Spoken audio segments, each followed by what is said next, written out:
Poly. It's Latin for many. Tick. Now suck your blood. Now suck Politics. your blood. Just want to do this real quick before we get into some Christian nationalist stuff, and it comes from Politico. And the headline here is, wow, politicians are really bad at podcasting. Which is so funny because Politico, you know, anybody can read Politico, but the whole conceit of Politico is that it's like, it's Washington, D.C.'s newspaper. Like Right. this is the magazine that politicians listen to or watch, read, whatever. So to have them like explicitly condemning politicians who try to podcast is kind of slamming them in front of their peers. The actual politicians that they name in here. Maybe it's meant to light a fire under them or something. Maybe. I don't know. Yeah, but just like I'll just read a little bit here and then some highlights. At the top here, it says, as the medium has grown, that's podcasting, over the past decade, so has the desire among our current and former elected officials to get their news to you straight from the horse's mouth, absent all the pesky perspectives and context that journalists bring to the table.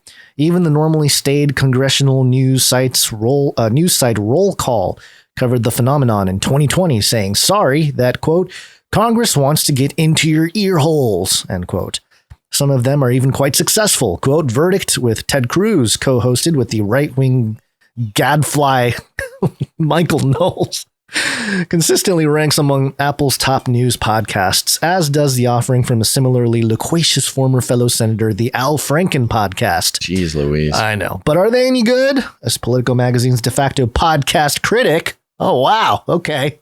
This guy's the Politico magazine's de facto podcast critic. And somewhat of a guilty and reluctant addict of the medium myself, I set out to answer that question for you, dear reader, with a single-minded dedication. I spent an entire day from the moment I opened my eyes to the moment at the end of the day when I stepped off the subway in my neighborhood and waved the white flag, consuming nothing but podcasts hosted by our democratically elected representatives. And he got paid for it. He spent a did whole it for day. his job, a whole day. Wow. He gets By paid my to calculation, listen to podcasts. By my calculation, I listened to 583 minutes of podcasting in a single day, or nearly 10 hours of programming. I do not recommend that you do this. That's funny. The experience, there's definitely days that I listen to 10 hours of podcasts. Oh, easy. I'll easily do 10 hours. The experience was not entirely without moments of joy or curiosity, although the extent to which this might be ascribed to Stockholm syndrome would require a trained professional to determine. But overall, it was characterized by a crushing, mind-melting boredom. And he goes I like on. how he hyperlinked Stockholm syndrome, and it takes you to the clevelandclinic.org Stockholm syndrome page. Of course. So it goes into just a couple podcasts that he's referencing here, and Matt Gaetz is mentioned. We got names. Oh, and Matt Gaetz has a podcast. Apparently, Ted Cruz, who I saw Ted Cruz tweet out, end the IRS or something. Yeah. Got a lot of clicks and retweets. Well, that's the fun part. Yeah, once the politicians, especially the GOP, they turned their ire away from the FBI and toward the IRS. Towards the IRS. Yep. Very strategic there. That talks about Cruz and Knowles. And then let me just get to the highlights here. Another might feature Crenshaw's buddy. They talk about Dan Crenshaw. Another podcast might feature Crenshaw's buddy and fellow Republican Representative Mike Gallagher gabbing about the CIA's remote viewing experiments or different Batman incarnations. Oh. You want to hear politicians talk about secret CIA black ops and Gen Z's version of Batman? I think Trump can win the election if he came out in the Batman suit and said, "Hey, Batman." It's not unlike a decaffeinated version of the Joe Rogan Experience, a non-scholarly but deeply curious person trying in earnest to educate his listeners. Oh, slam! That's not to say that the program is utterly lacking in partisan or ideological content. It features plenty of slaps at Bidenomics and wokeness, but its lack of stridency and Crenshaw's easy nature made it most enjoyable listen of the day. Look at that. Dan Crenshaw, World Economic Forum fellow. The most young global leader, globally most enjoyable listen, according to this guy. Goes into some other people, and then he goes on here. This is not a partisan exercise, however. Far from it. The Democratic podcasts I listened to were, for the most part, even less enjoyable than the Republican counterparts. That's funny. The inherent sterility of a politician-led podcast ramped up to 11 by the hyper-professionalism and rhetorical piety that defines the party in its modern incarnation. By the time I crossed the aisle, so to speak, in the early afternoon, I was desperate for a change of scenery, something to break the monotony of stale Nancy Pelosi jokes, and when we beat them in November, get out the vote politicking. Ugh.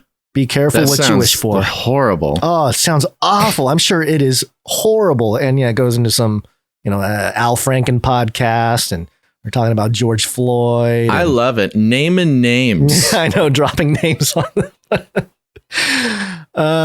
Let's see. What else do I have highlighted? Each effort. Oh, this is the end of the article. Each effort thus far has been a failure.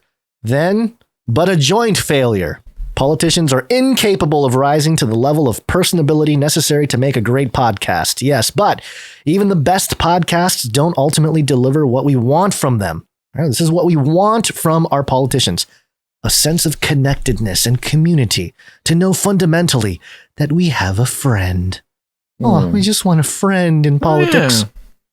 That sounds a lot less like something that can be accomplished by entertainment than, well, a political project. We don't need politicians to be our time wasters or our educators or our friends. We need them to lead and to use the power they actually do have to build a world where we feel more connected in real life. Well, see, and that's the whole thing right there is, look, leave the podcasting to the podcasters. Politicians, just do some politics, man. Just like do something. Well, the pressure to be so many things if you want to be a politician really is one of the aspects of American politics that is tearing us apart. Yeah. It's that these politicians, they think they need to be activists. They think they need to be entertainers. They think they need to be all these different things. And it's making them bad at being politicians. Right. I have gotten closer and closer to agreeing with those certain technocrats who say we don't even need representatives anymore. Smart contracts, baby. Yeah, right. Democratically decided. Just do every bill, every whatever. Just do a Constitution DAO. A nationwide everybody gets a vote. Voting system, blockchain voting system, and just we don't need representatives. Yeah. You needed representatives when you had to get on a horse and ride 7 weeks to go vote for something. They've now created such a condition that you are agreeing with the technocrats. That is very interesting. I know. You are riding the solution train to the problem reaction solution.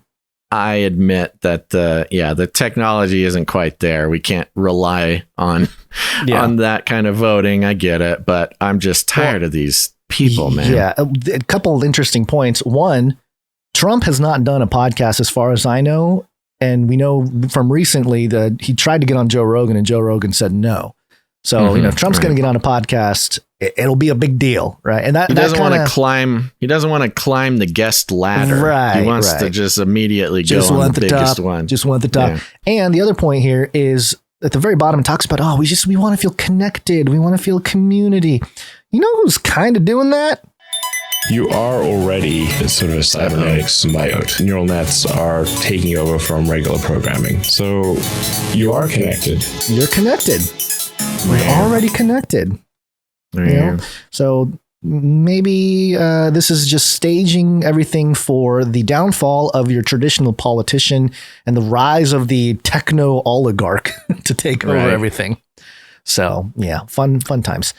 All right. Along those lines. But when it comes to podcasting, leave it to the podcaster. Sure. I'm not saying that Elon did podcast on Joe Rogan and got, a lot of followers. He ain't got the time. Yeah.